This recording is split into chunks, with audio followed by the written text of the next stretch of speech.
नमस्कार सर्वांना, स्वागत आहे सर्वांचं माझ्या यूट्यूब चॅनलमध्ये. आज मी बनवलं आहे वरण भात. हे बघा, डाळ शिजवून घेतली आहे. वरणासाठी पाणी गरम करून घेतलं आहे. डाळ शिजली. आता कढईमध्ये जिरे मोहरी टाकलेत, लसूण टाकला टिचून. जिरे मोहरी तडकल्यानंतर लसूण टाकला टिचून. लसूण चांगलं तेलामध्ये परतल्यानंतर त्यामध्ये आपण टमॅटो ॲड करू. टमॅटो पण परतून घेतले व्यवस्थित.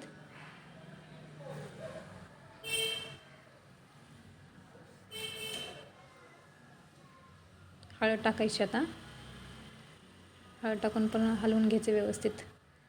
लाल तिखट टाकायचा आणि डाळ शिजवलेली होती ते हटून ते बारीक करून त्यामध्ये थोडंसं पाणी ॲड करून ती डाळ आता टाकून घ्यायची. त्यामध्ये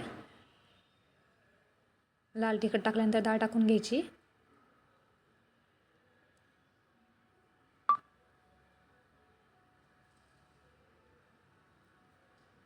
हलवून घ्यायचं व्यवस्थित. मीठ टाकायचं चवीनुसार. परत हलवून घ्यायचं मीठ. झाला भात. हे भात शिजवलं आहे. व्हिडिओ कसा वाटला शेअर करा, लाईक करा, कमेंट करा, सबस्क्राईब करा. धन्यवाद.